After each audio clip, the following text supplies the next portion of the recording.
social works, social works, social works, social works, social works, social works, social works, yeah, S works, everyone put it in their hands. You know it's a vibe, they waiting in line to get up and flood up the stands. Yeah, we in this together, we feeling like fam, it's all about peace, so pull up with fans. You better come through with you and your crew, cause everybody going in. S works, so we keep it lit. You can see how we move the city from the west side to the east. Ooh, you can feel how we leave through. It's all about the youth. Change the world through the tunes. Make the world to a better place. And S works what we do. Social works, social works, social works, social, social works, social works, social works, social works. Keep my family out the dirt. This organization, we stopping no Satan and open, but we call it SWorks. Action on Taylor, the killer verse. I do on my foot in my city hurt. They killing our babies, this war going crazy. I pray for my city to reimburse. Running schools for the kiddies. We the city, yeah, we litty. All I know is it's work. With the heart, keep it busy. Know the life can be tricky, but please just let me finish. Let me just be a witness. S-Works handle business. Social works, social works, social works, social works, social works, social works.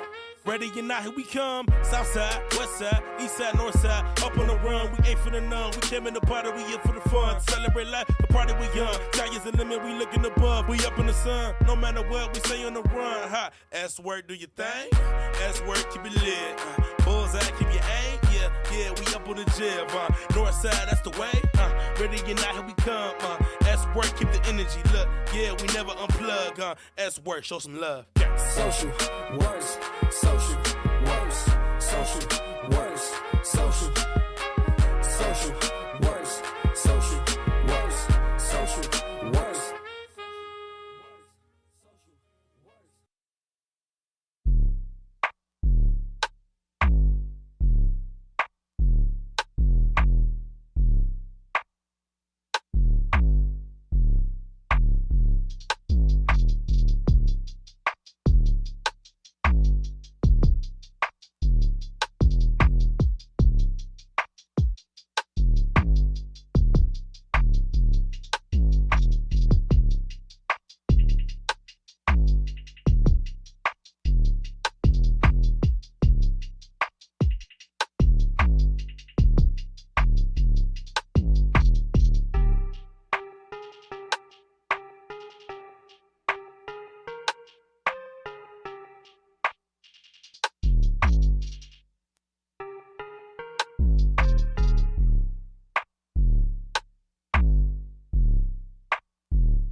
social works, social works, social works, social works, social works, social works, social works, yeah, S works, everyone put it in hands, you know it's a vibe, they're waiting in line to get up and flood up the stands, yeah, we in this together, we feeling like fam, it's all about peace, so pull up with fans, you better come through with you and your crew, cause everybody going in, S works, so we keep it lit, you can see how we move the city from the west side to the east, ooh, you can feel how we leave through, it's all about the youth, change the world through the tunes, make the world to a better place, and S works what we do, Social works, social works, social works, social, social works, social works, social works, social works. Keep my family out the dirt. This organization, we stopping no Satan and open, but we call it SWorkshop. Action until the killer verses. I do my family, my city hurt. They killing our babies, this work going crazy. I pray for my city to reimburse. Private schools for the kids. We the city, yeah, we lit it. All I know is it's work. Work hard, keep it busy. Know the life keep it tricky, but please just let me finish. Let me just be a witness. S works handle business. social SWorkshops are a series of online workshops featuring the many incredibly talented friends of SocialWorks. This series aims to inspire and educate, bringing local and national creatives live to your smartphone. They will be sharing and teaching specific aspects of their craft. A wide variety of professions, interests, and hobbies are represented within our curriculum. Did we mention it's a fundraiser too? The stay-at-home notice has students wondering what's to come. For some, graduation and prom will both be canceled. This campaign will directly fundraise a celebration event for those students within the Chicagoland area. Once it's safe, of course. Tune in to any of our socials for one or all of the SWorkshops. You can find the full schedule of programming at socialworksshy.org or on our Instagram. Classes start Monday, April 13th. We'll see you there. Hey everybody, happy Friday and welcome to tonight's SWorkshop series. My name is Abdul Dosunmu and I'm the organizer and founder of a new group called the Young Black Lawyers Organizing Coalition. And I am excited to be here tonight to share with you about the power of voting and how we can protect our vote in 2020. Before I dive into the presentation, I want to take just a couple of minutes to talk about the context of why we're here. What is SWorkshops all about? As you know, we're all sheltering in place, or many of us are sheltering in place. And this is a season of graduation and transition for so many people in our country, so many young people in our country who were looking forward to the opportunity to celebrate and mark what is really one of life's most meaningful moments. And that's something that I can relate to personally. I am in law school right now, and next Thursday, I'll be graduating from NYU School of Law. And so it's a big moment in my life. It's a big moment in the life of any law student, but it's especially a resonant moment for those of us from communities that have historically been excluded from the law, because essentially what we are doing by getting a JD, by getting a law degree, is we are taking a tool that was once meant to exclude, and we're now using it to liberate. And that's a really powerful, powerful moment. And I was looking forward to marking it with my mom and my family and my community. They were going to do it all up. But unfortunately, due to the COVID-19 crisis, we can't celebrate. And so this is something that is really close to my heart. It's something that I am experiencing myself. And so I really have a heart for especially high school students. This is one of the first big moments of transition in your life. I have a big heart for those of you who are wondering what happened to my graduation, are grieving the loss of the prom. And so I am super excited to be here tonight to help raise money for an effort that will take place after we're past this season of sheltering in place, once it's safe to go back outside, once outside opens up again. What Social Works is really trying to do is to make sure we don't forget these young people, and to make sure we give all of you who are high school students who have worked so hard a chance to celebrate and mark this moment. And so for those of you who may be listening and may feel compelled to support this effort, I want to encourage you to go to socialworksshy.org/SWorkshops. socialworksshy.org//SWorkshops, or text SocialWorks to 797-979. And if you're in a position to give, I want to encourage you, those of you who are, to give. I also want to just take a quick moment to extend my thoughts and my prayers to those of you who may be dealing with the pain or the difficulty or the grief or the trauma of this moment that we're in. Just know that I'm thinking of you and my heart is with you. And so let me give you a little bit of a rundown of what I want to talk about tonight. By the way, please excuse my quarantine look. I've not been able to get to the barber, as many of us have not been able to. And this moment is teaching me one thing. It's teaching me how essential my barber is to me. And so I will be giving my barber a big tip when I'm able to see my barber again. So please bear with me. Hopefully what I have to say will resound more loudly than how I look. Let me give you a little bit of a rundown of what I'm going to do tonight, and then we'll dive right in.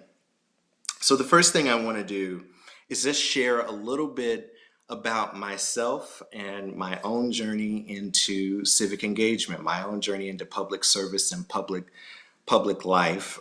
Essentially, what brought me here to this moment tonight.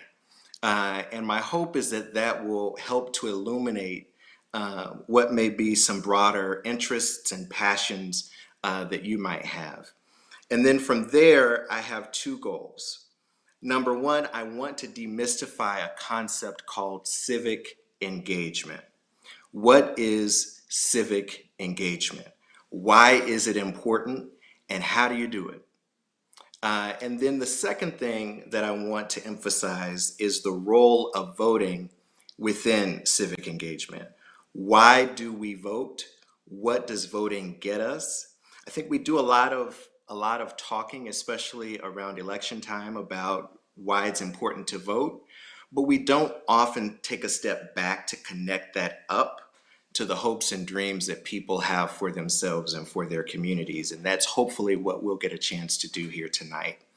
And then the third thing that I want to do is I want to demystify a concept that I want everybody to be mindful of because it is very real. And we need to do everything that we can to push back against it. And that concept is called voter suppression. I want to demystify what voter suppression is, how it looks, how it manifests itself, and what you and I can do to protect our vote in 2020. So that's the goal for tonight, and I'm excited you're along for the ride, so let's dive in. So I want to share a little bit about my own journey and what I've learned along the way. I have had the extraordinary opportunity to devote a good chunk of my young life thus far to public service and public life and what I would call civic engagement. And my passion for doing that was really inspired in my hometown of Dallas, Texas. I don't know if there are any Texans watching, but you know, everything is bigger and better in Texas. I grew up in Dallas, Texas, in a neighborhood called Oak Cliff. And I had a bit of a unique upbringing. My family owned a small takeout restaurant. It was a small takeout seafood catfish restaurant, some of the best fried fish you'll ever have. And it was very reminiscent of a Harold's Chicken in Chicago or a Sylvia's in New York, where it was the kind of restaurant that was a community gathering spot. It was a place where everybody in the community, in this case, the African American community in Oak Cliff, everybody in the community came together. We came together to talk about issues that were happening, to talk about challenges they were facing, to talk about highs, to talk about lows, to talk about hopes and dreams, and to talk about frustrations, and somewhere along the way, get some good food. And I grew up with all of those conversations as the soundtrack to my youth. I would go to school and then immediately go to the restaurant. I spent every evening at the restaurant. I spent every weekend at the restaurant. And so the conversations about what is community, what's happening in community, what are the ways in which our government is serving us and what are the ways in which our government is not serving us, those conversations became almost second nature to me. And there were a couple things that came out of those conversations, a couple of observations for me. The first observation was that our government, unfortunately, is not effectively nor equitably serving and supporting the hopes and dreams of everybody. That's a sobering statement, but unfortunately, it has been true throughout our history, and in many ways it is still true today. Our government is not effectively nor equitably serving and supporting the hopes and dreams of everybody. That's one observation I had. I would see it in the young men who would come in without much opportunity and would ask for a job. I would see it in the senior citizens who were struggling to make do on their Social Security checks.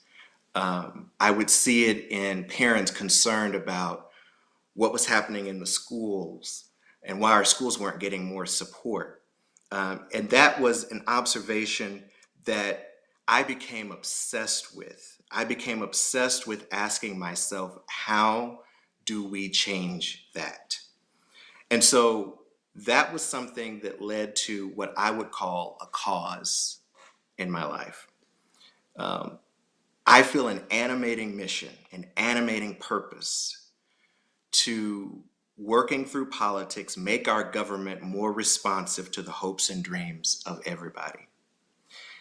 The second observation that I had growing up in Oak Cliff and Dallas in that restaurant is that people have an amazing way of doing the extraordinary. They have an amazing way of resisting the limitations that society wants to place on them. They have an amazing way of saying that things don't have to always be the way they are. And out of that came a deep, deep sense of inspiration about what everyday, ordinary people can do, especially what they can do working together. And so growing up, and this is really what propelled me into my career in public service and the work I'm doing today, I had two things that I believe are not only the stepping stones into civic engagement, but are actually the stepping stones into a fulfilled life. I had two things. And if you get these two things, you'll be on your way to your destiny. If you get these two things, you'll be on your way to making a meaningful impact in the lives of others. And I hope that you will be able to process everything that I talk about in this presentation and take something away But if you don't take anything else away, there are two things I want you to take away: the information I'm going to give you at the end and what I'm going to say right now. And that is, two of the most important things you can find in your life are a cause and an inspiration. If you have a cause, if you have a sense of what you think the world needs, and if you have an inspiration, somebody who inspires you about what you can do to serve that need, you are on your way to being involved in the life of our community. You're on your way to making a difference in our world. So I would encourage you, find a cause, find something that really resonates with you, find an injustice in the world that really makes you passionate to change it, and then find an inspiration.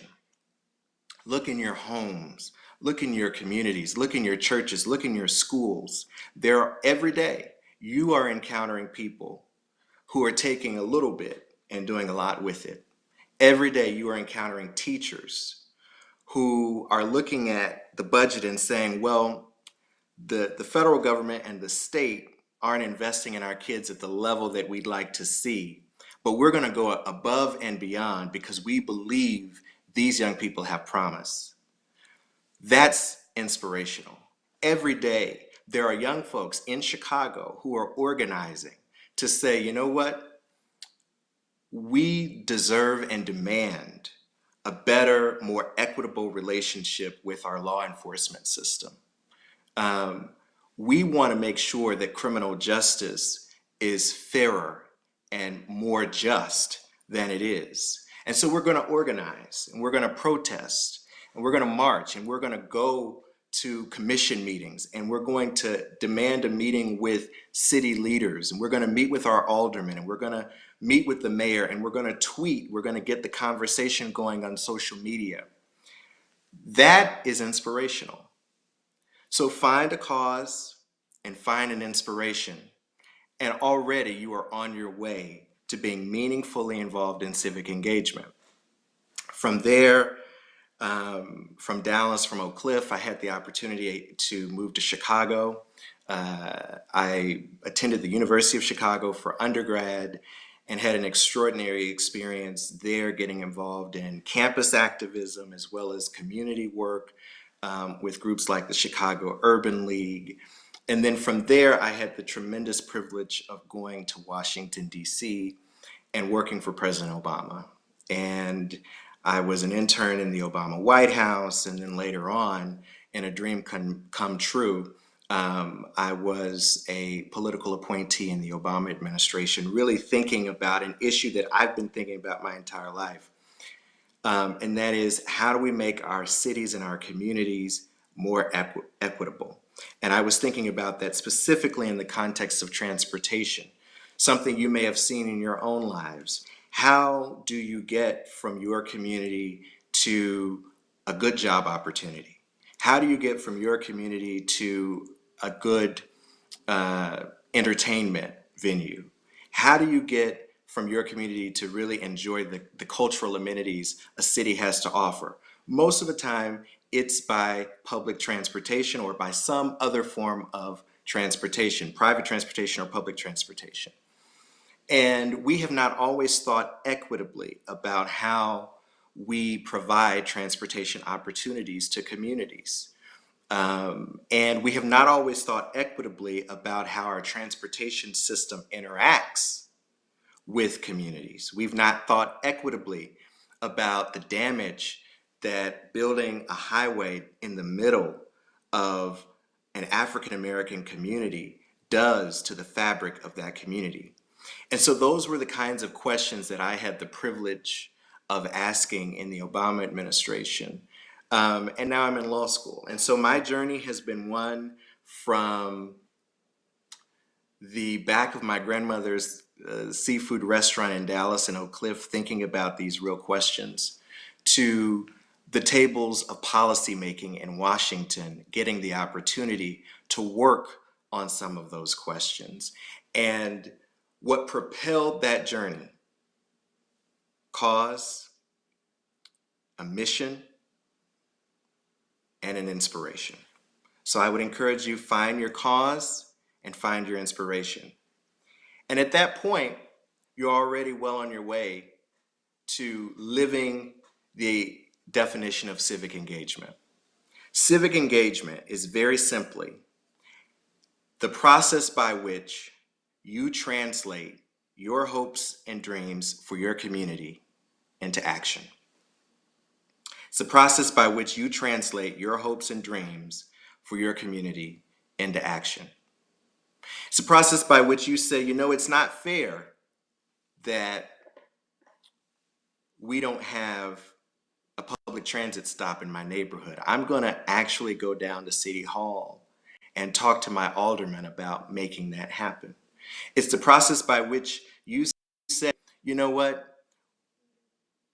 District attorneys in my city, state's attorney in my city, they've not been prosecuting cases of police misconduct or police corruption, and I want to see that happen. I want to make sure that those who are not operating with fairness and treating people with dignity and humanity in our justice system are held accountable. I want to see that. And so I'm going to go down and I'm going to make sure that I vote to elect a state's attorney who's going to hold those bad apples in our law enforcement community accountable. And so that is the process. That is what civic engagement looks like. And the reason I want to define it for us is because the truth of the matter is many of us are exhibiting it every day. And unfortunately, we have a proclivity and a tendency, especially sort of in political elite circles, we have a tendency to discount the ways in which people are actually very actively involved on a daily basis in their communities, whether they are coaching Little League soccer or whether they're volunteering at a soup kitchen or whether they are volunteering to serve and support our homeless communities. People are involved on a daily basis in their communities.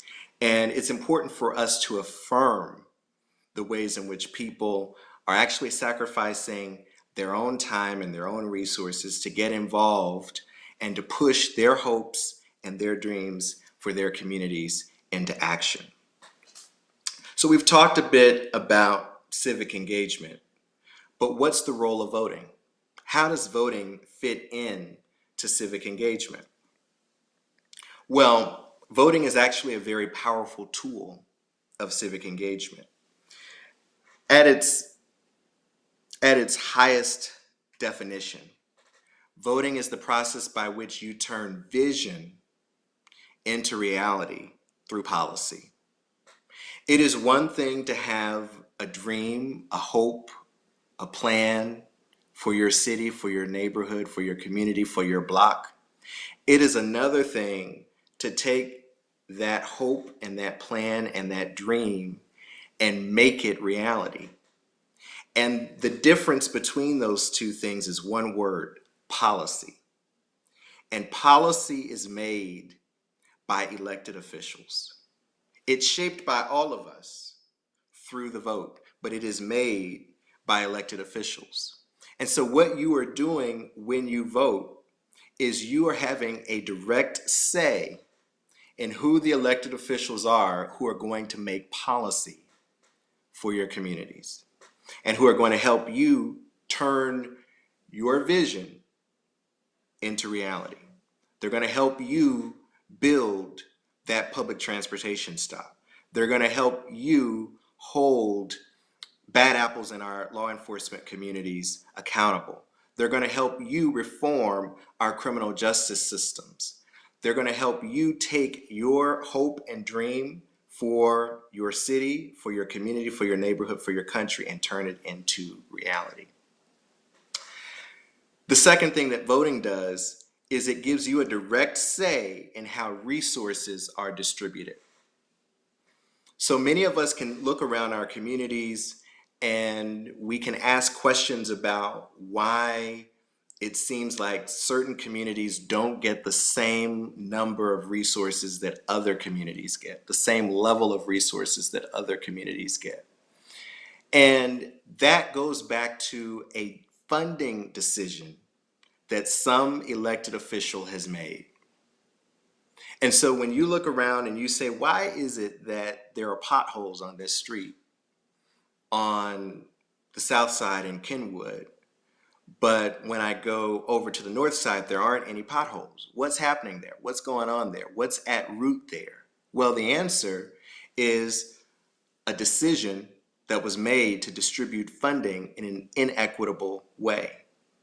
And so by voting, what you're doing is you are claiming your seat at the table, and you're saying, I want to make sure that resources are distributed equitably. The third thing is representation matters. Who, as we've seen, who is making these decisions for our communities and for our country? Who has the keys to the car? Who has the wheel? And do they have your best interests at heart? It's important that we make sure that we create a society where everybody's interests, everybody's hopes and dreams, everybody's views and interests are represented at the table of decision making, whether that's the local table or the national table. And then the final piece is voting is the tool by which you hold your elected officials accountable. So one of the things that I think is really important for us to acknowledge is that in many ways, people have a hard time getting enthusiastic about voting because they have not always seen the vote translate into changes in their daily lives, in their lived conditions. And the typical reaction is to say, well, voting didn't do anything. But the reality is, what really happened there is that the elected official didn't do anything. And the vote becomes your tool by which to say, you know what, we sent you down with this agenda. We sent you down with these hopes and dreams for our community. You've not accomplished that. We're going to hold you accountable. And if you want our vote again, you're going to have to make some commitments and we're going to have to see some results, or we will elect someone else. It becomes your tool by which to hold your leaders accountable. So voting becomes the way in which you translate your civic engagement, your passion, your inspiration, your cause into meaningful policy, and then you hold your elected officials accountable. So why is voting so important this year? I want to take a few minutes to just acknowledge that COVID-19 has raised some concerns and some suspicions that maybe there won't be an election this year. But the fact of the matter is there will be an election. The president does not have the authority to cancel an election. There will be an election on Tuesday, November 3rd, 2020. And let me tell you what's at stake on November 3rd, 2020. Obviously, the presidency. Many people are hyper aware of the role of the presidency in our lives because the president is on our television screens every single day. And so most people will know that the presidency is at stake in this November's election. Congress is at stake in this November's election. You want to know what one of the most important things you can do, one of the most important votes you will cast, certainly for the presidency, because the president helps to shape the vision for the country. But if you don't also cast a corresponding vote for Congress, you are not putting the president that you vote for in position to actually achieve what you want to see. Any president needs a Congress in order to push their agenda forward. And so what we need to think about is the importance of making sure you know who your member of Congress is, making sure you know who your United States Senator is, making sure you know who's up for re-election, and making sure you know where they stand on the issues and who's running against them. Because if you, let's just say you elect a president that you really believe in, but the other party controls Congress, you're not going to really see the kind of change that you want to see. So you've got to think about the presidency and Congress as a package. They really work together. The third thing that is at stake is the Supreme Court. And this could really be kind of a mini lesson in the branches of government, but I won't do that because it's a Friday night. But the Supreme Court is absolutely at stake. And let me tell you what you need to be thinking about with respect to the Supreme Court. When you elect a president, you are electing a president to a 4-year term. And then maybe the country decides to re-elect that president to another 4-year term. When you are electing a member of Congress, if it's a member of the House of Representatives, you're electing them to a 2-year term. If it's a member of the United States Senate, you're electing them to a 6-year term.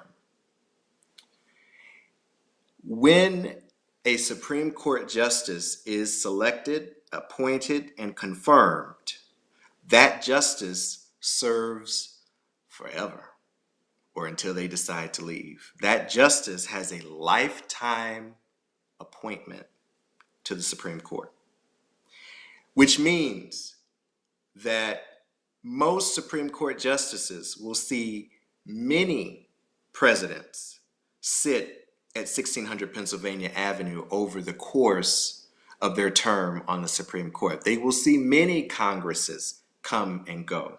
They will see much legislation passed.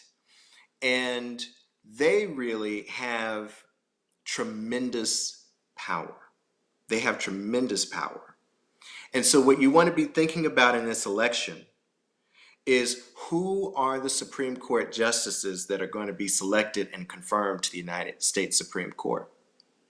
And what is their view of issues that are important to me? What is their view of affirmative action?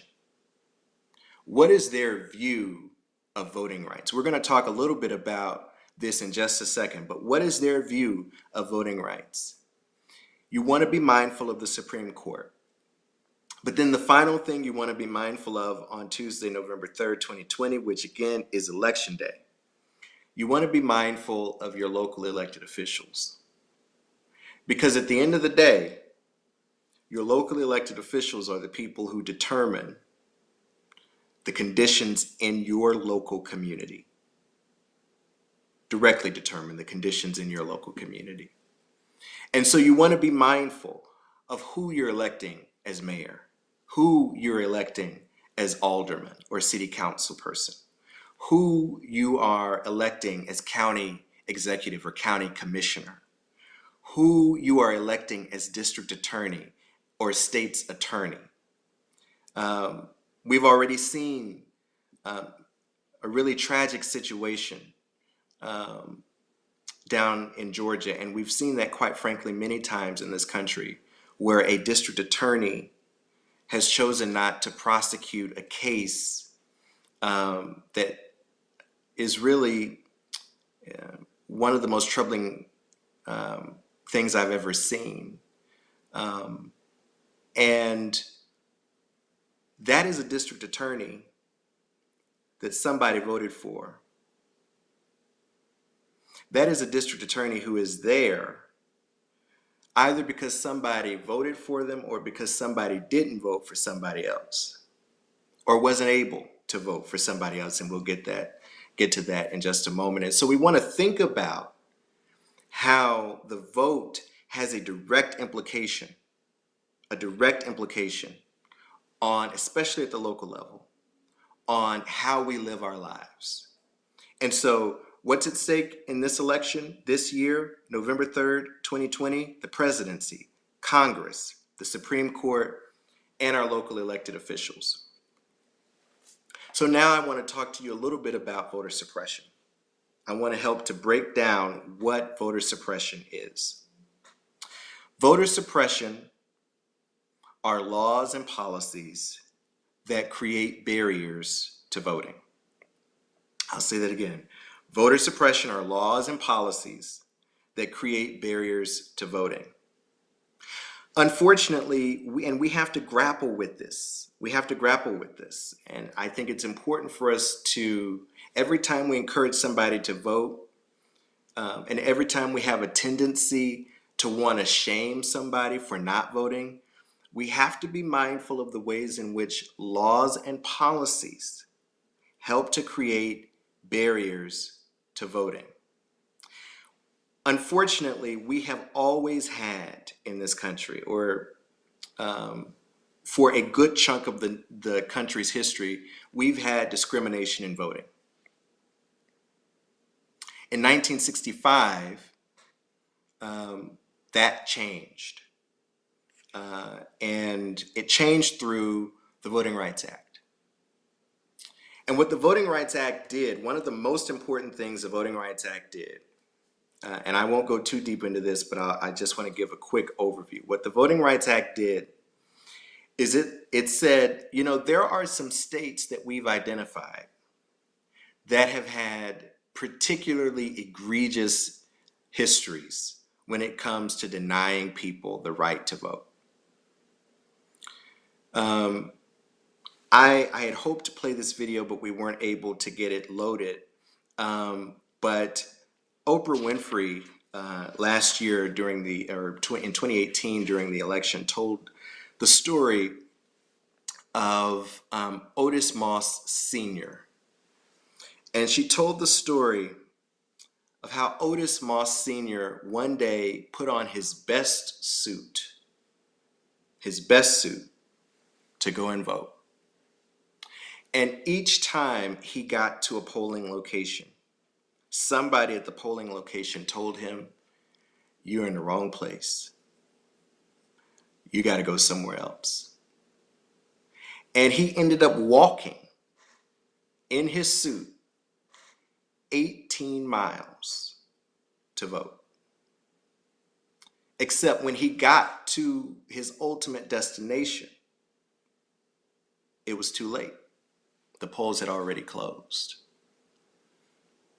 And it is important to lift that up as an example, both of the sacrifice and the sweat and the tears that went into winning this right that so many of us enjoy, and also of the ways in which systemic forces have always been at work trying to block the right to vote.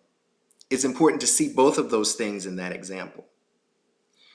Voter suppression is something that has been on the rise since a case called Shelby County versus Holder. And let me just paint a quick picture for you. After the Voting Rights Act, what the Voting Rights Act did is they said there are some states that have such egregious voting rights policies that they need to be under what's called pre-clearance, meaning that they cannot change their voting laws unless they get pre-cleared by the U.S. Justice Department. It's concept of pre-clearance. Well, in the Shelby case, what the Supreme Court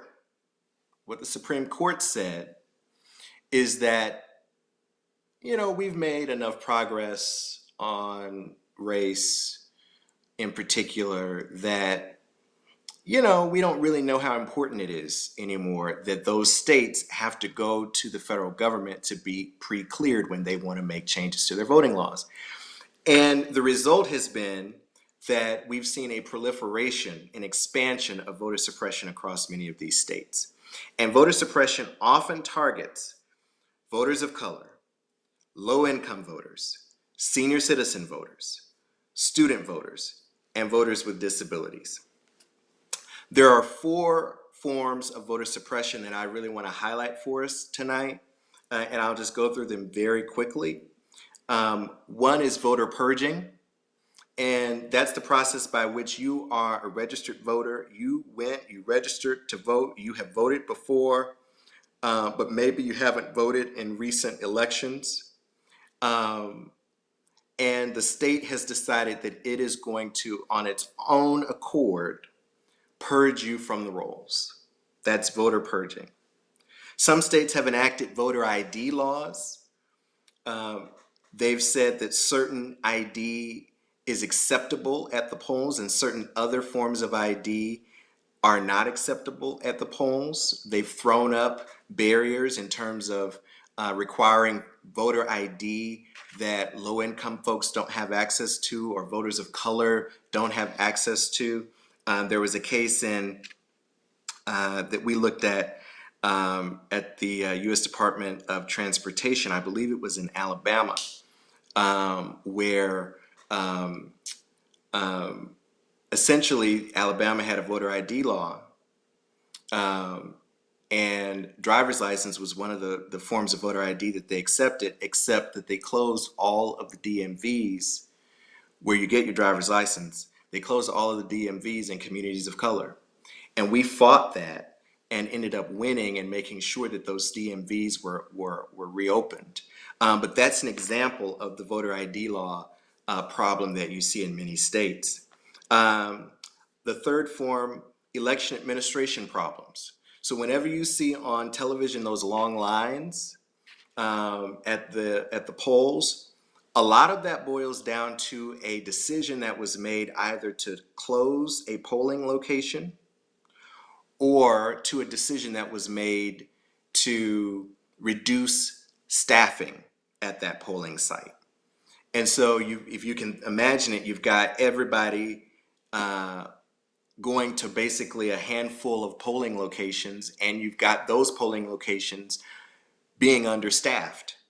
Those are the kinds of election administration problems that you typically see. And then the final piece that I think is important for us to highlight, both the ways in which this has operated negatively, but also the ways in which returning citizens themselves have taken it upon themselves to really challenge the system and demand their right to vote, and that's disenfranchisement of returning citizens. And this is an issue. More than half of the states in the country have disenfranchisement laws with respect to returning citizens, so if you're formerly incarcerated. But it's an area, and that is very deeply condemnable. It is a scourge on our democracy that people who have paid their debt to society don't get the opportunity in many of our states to vote or to vote easily. But we are starting to see in states like Florida that returning citizens themselves are saying, we demand our right to vote, and they're winning. And so there is some cause for hope on that issue. So I'm down to a few minutes, and I just want to give you some tools that you can use to protect your vote. And remember earlier I said, I wanted to make sure you got cause and inspiration, and then there was one other thing at the end that I want to make sure you get. Well, this is the one other thing at the end that I want to make sure you get. Here's how you can protect your vote. First and foremost, I'm encouraging everybody, first of all, if you're watching and you are of age to vote, please register to vote. Make sure that you look in your state at the deadline for registration, but make sure you are registered to vote for all of the reasons that we've talked about. If you are eligible to vote, you do not want to miss the November election. It is absolutely, fundamentally critical. So register to vote, number one. Number two, for those of you who are registered to vote, I want to encourage you to check and know your voter registration status. Check and know your voter registration status. And you can usually do that by looking at going online, finding your county election clerk or your state election commission, going onto their website and usually providing a few key bits of information. You can find out your voter registration status. Know your voter registration status so that if you go to the polls and something is wrong, you'll be prepared ahead of time, and you will have armed yourself with the information that you need and the resources that you need to make sure that you can cast your vote. So check and know your voter registration status. Check your state's election laws to see if you need to bring an ID to vote and what forms of ID are accepted. You want to make sure you check your state's election laws to see if you need to bring a form of ID and what forms of ID are accepted. And you can do that at 866ourvote.org/state. And then the third thing is know your state's voter registration deadlines and election dates. Know your state's voter registration deadlines and election dates. There are still primaries happening all around the country. There's some primaries happening coming up very soon. And so you want to make sure you are kept aware of those primary dates. And you want to make sure that you know, or that your friends and family know, what your state's voter registration deadlines are. And again, that information is available at 866ourvote.org/state/. And then finally, know your rights. When you go to the polls, make sure that you are informed and equipped and armed with deep knowledge of what your rights are, so that nobody on election day can turn you around. And you can do that at aclu.org/know-your-rights/voting rights. And then I'll just close. We've got some great questions coming in. I want to issue a call to action very quickly.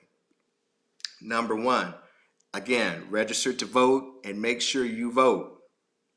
Number two, there's a lot of conversation in this country right now about what we will need in this COVID-19 environment to ensure a safe, fair, and accessible election. And what I want to encourage those of you who are in position to do is to call your members of Congress and urge them to fully fund and direct states to administer a safe, fair, and accessible election. We need to hear from you on this. Members of Congress need to hear from you on that question. We want to make sure that people are both able to keep themselves safe and also participate in their democracy. And then finally, share this information with your family and friends and help them protect their vote. And then make sure that you stay involved in the civic life of our country. And I want to encourage you, I'm going to answer some questions now, but if you have any questions for me directly, hit me up on Twitter. I'm @ADOSUNMU. Reach out to me, follow me, DM me, or you can email me at yblocnetwork@gmail.com. And I'll be sure to get back to you with as much information as I can. One final disclaimer that I want to offer you: voting laws are different in every state. And so what you want to do is make sure that you are looking at your state's information and getting that information and making sure that you're kept up to date as that information is changing, because it is changing by the day. So that's my presentation. What I want to do is answer a few of your questions. We've gotten quite a few to come in. Thank you so much for listening and for being engaged. We've got one question here. How would you recommend we use our vote to address inequality in a city like Chicago and across the nation? That's a great question. As you know, inequality is one of the issues that drove me into public life. I talked about that at the beginning. I think what's important to do is to remember that accountability piece. and to think imaginatively about what it means to hold your elected officials accountable.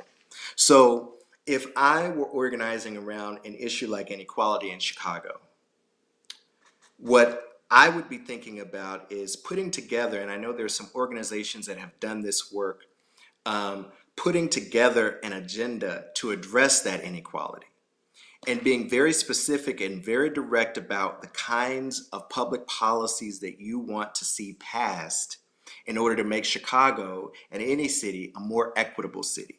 So it's not just voting, but it's voting and making sure you back up that vote with the accountability piece. And that accountability piece is making sure you back it up with information, making sure you back it up with an agenda, with direct asks, with policy asks that you can make of officials. And when you present that agenda to them and you don't see any action, make sure that you remember that at election time.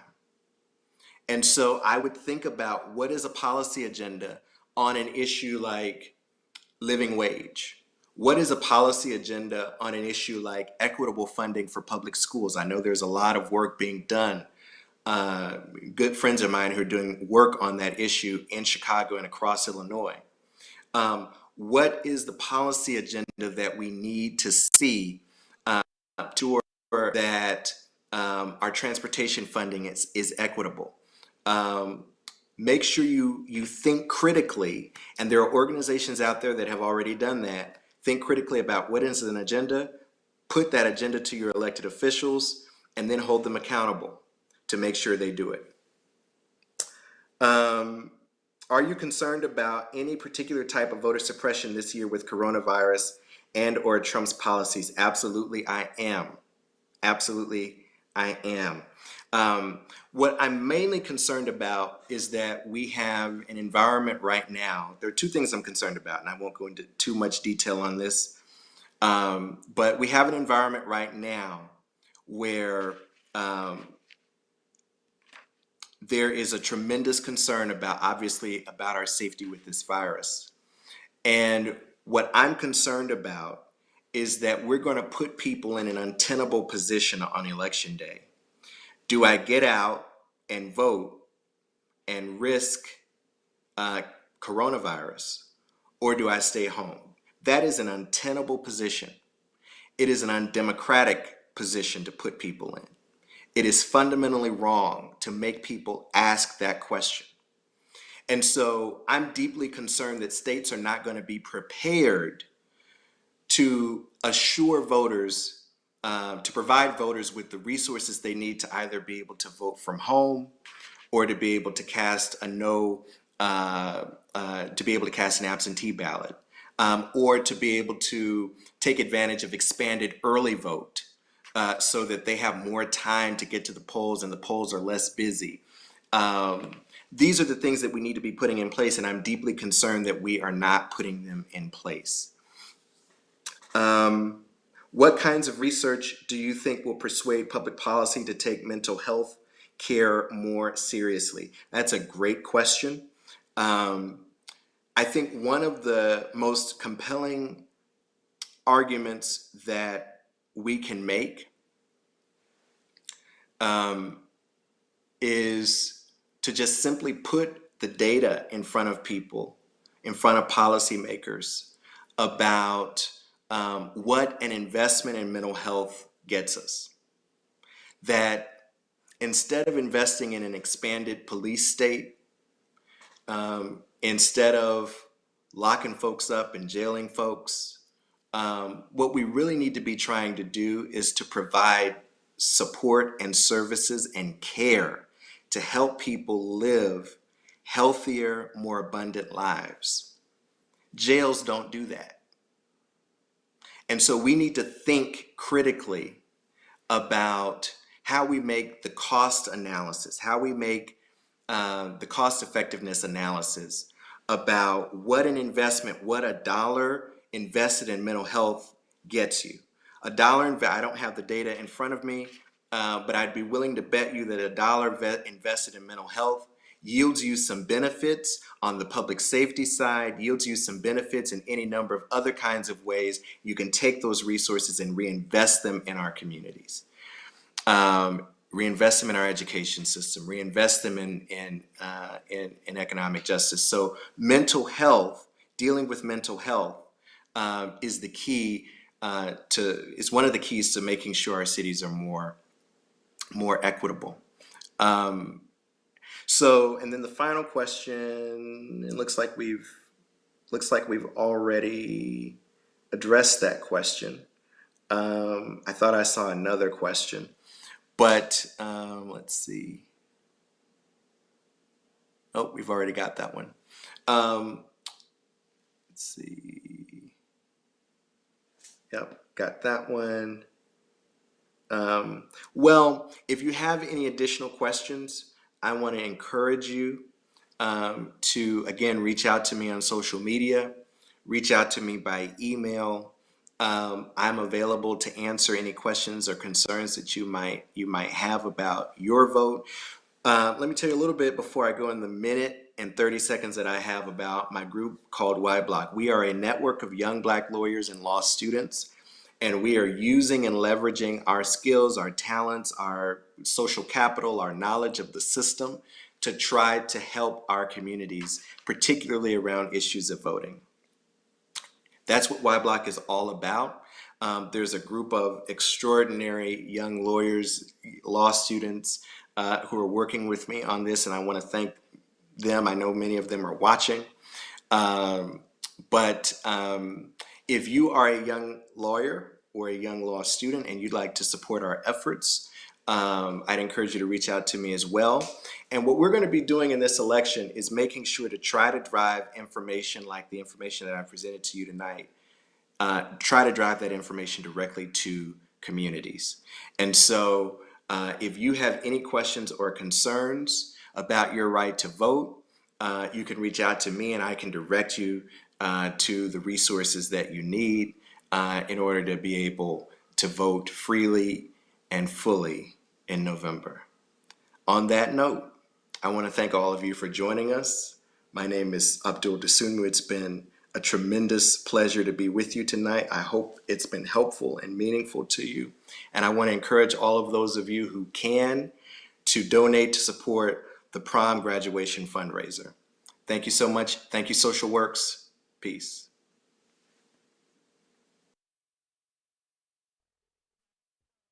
SWork, keep the energy. Look, yeah, we never unplug. SWork, show some love. Social works, social works, social works, social works, social works, social works.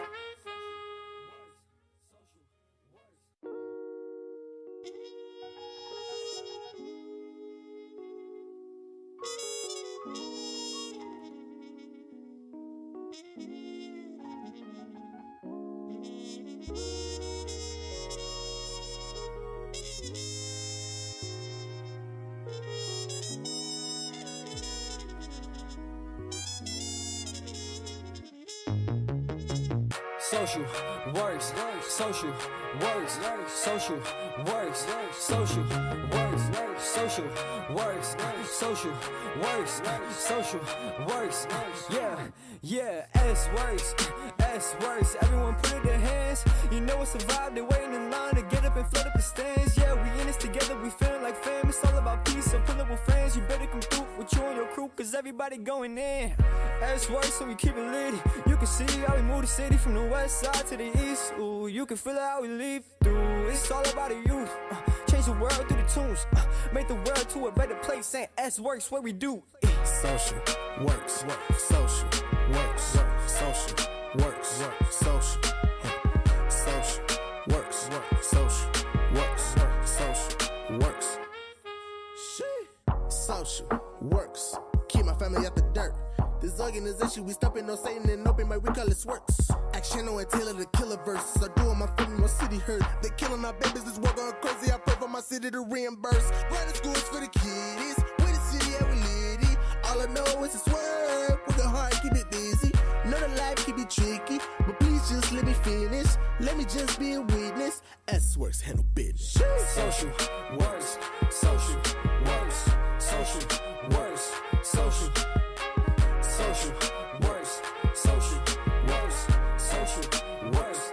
Ready or not, here we come. South side, west side, east side, north side. Up on the run, we ain't for the none. We came in the party, we here for the fun. Celebrate life, the party we young. Sky is the limit, we looking above. We up in the sun, no matter what, we stay on the run. Hot